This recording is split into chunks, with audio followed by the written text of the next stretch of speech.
Hello viewers, yes, it's Peter Elgar Photography here again, showing another one of my mysterious treasures. What do you think is in this? Well, this is, when you open it up, the wonderful 1930's Voigtlander AVUS 9x12cm plate camera. It's actually older than me. Must be a record. This was given to me just before I left University College as a photographer in 1970 to set up as a freelance by Dr. Stumpfel from Austria. And I had the lens coated. It only cost about 20 odd quid because it was uncoated. Coating wasn't heard of in those days, in the early 1930s. I think it's about 1934, 1933. It takes 9x12 format, which is the continental equivalent of 5x4 inches. It's not exactly the same, of course. It has a lovely lens. It's got this Voigtlander anastigmatic scopar. It's 135mm or 13.5 centimeters, f4.5, and that is the standard focal length for this size, 9x12 centimeters, 135mm. It's got a compure shutter made in Germany, and it has various settings here for setting the shutter. Now at the moment I've got it on M, which is German for minute, I think, and you set the spring of the shutter here, and you press that and the shutter goes. Here we are, according to which speed you've set. Still works after all these years. Now, how do you change this setting? Well, it's got Z on it for Zeit, which is for time exposures. There we are, it's on Zeit now. And when that's on Zeit, the lens is open all the time, and until you close it. It's open, it's closed. It's open there, and it's closed. Now, you don't have to set the spring for Zeit. You can use a standard screw-in cable release here, and I have used it with a cable release. That one, there's several I've got, which you've got to choose the one that fits. I think that one might fit. There we are, and we can set it on minute again, and we can see if we can fire it off with the cable release. No, it doesn't press it far enough. You've got to choose the right cable release for it to work. So I've chosen the wrong one there. The beauty of this is it has what is known as rising and cross front movements. You can alter the lens on its axis by turning the knob here. You get rising front.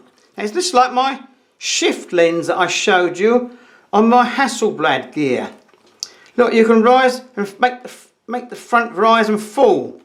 It'll be like maximum rise, and then you put it to a little dot in the centre here, and then that is nothing, and then you can go down a little bit. That is rising and fall front, and then we have here the cross front movement. There we are, it's going over towards the left of your view picture.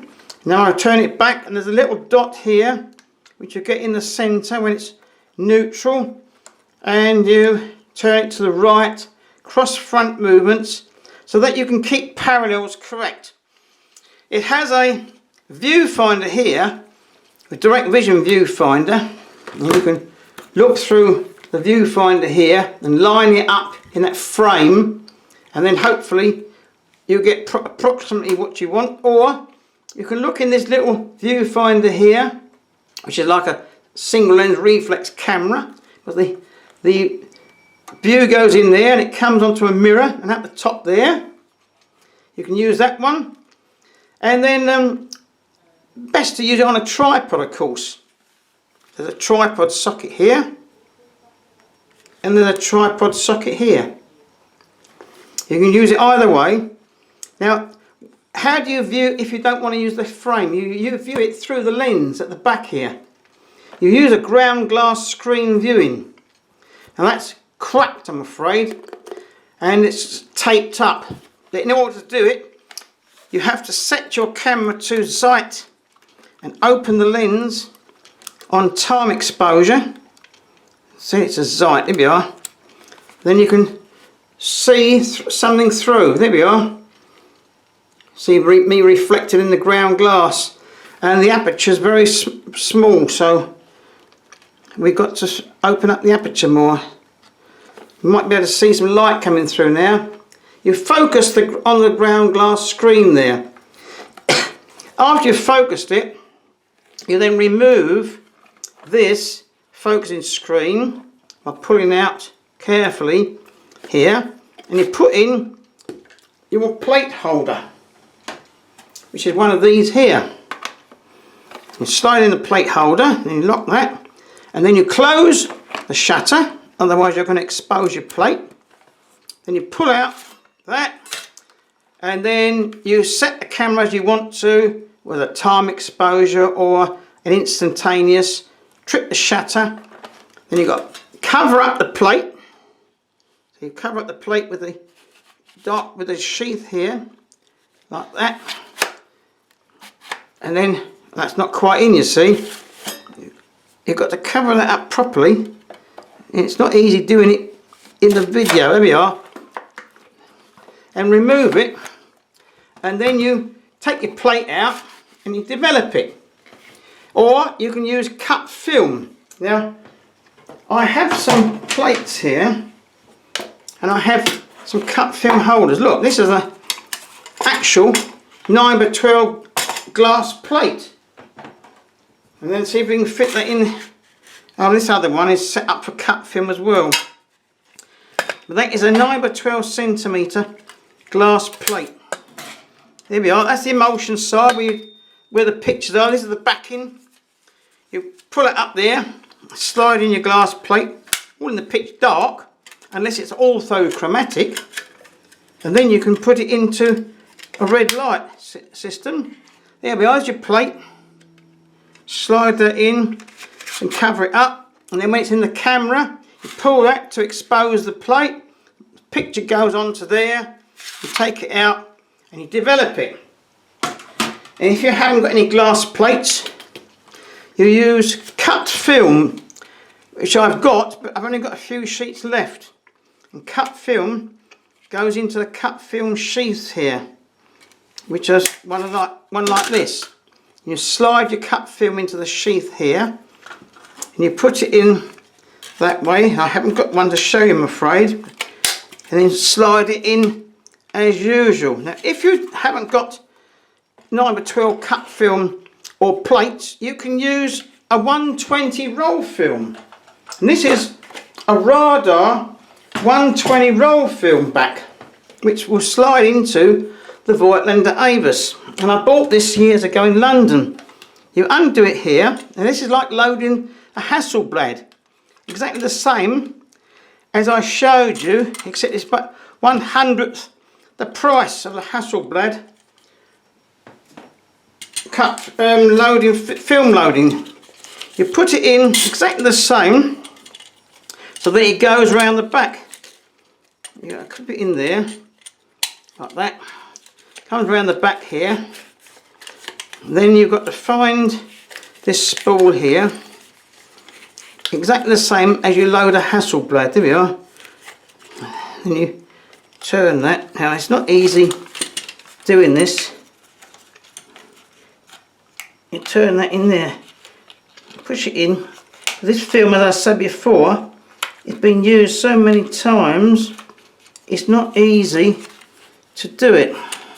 There, that's in now. Take up a little bit of slack. Now, you put that into your, make certain you see the hole there. Put that into your roll film holder, like this, and turn that in like that. Look, see the film going round? Look, there we are, the film's going round. Clip it, and you lift up this, and you look in the little windows here. It's very difficult to see, but you've got to see number one come on the bottom here, because there's 8 exposures on 120 film. You see number 1 and then number 2 and so on. If you're looking in the top one, you're using a 12 on with a mask. But I haven't got a mask, but I've only got the 8 on one. So that's the backing paper. See if we can wind it on a bit more to show you the actual film coming round. It's moving, there we are. Now this has been restuck. There's the film stuck onto the backing paper, look. Here we go, that's the actual film now. I've done some annotations on it. There we are. That is actual 120 film. It's actually a bit longer, I've found. I get much longer pictures with that than a standard 120. So what sort of results did you get? Here we have one last remaining print which I've got. The others I have not got because they're 20 by 16 prints and they're in the garage, I'm afraid. But this is taken in St Albans Abbey, and I use a bit of rising front here to get the verticals straight. And that one isn't quite straight, but it's almost straight. I use maximum rising front so that I didn't have to tilt the camera and get the verticals. But when you look at the detail, it's fantastic detail. It's better than Hasselblad or any of my more modern cameras. The detail in that picture is fantastic from that 1930s lens. It's on a tripod and it was a short time exposure, but it's fantastic detail. But it's a pity I can't use it more often because I haven't an enlarger that takes 9 by 12 centimeters anymore. But anyway, that's one of my treasures that is actually even older than me. So I hope you've enjoyed it, and please subscribe if you've enjoyed this video. Thank you for watching.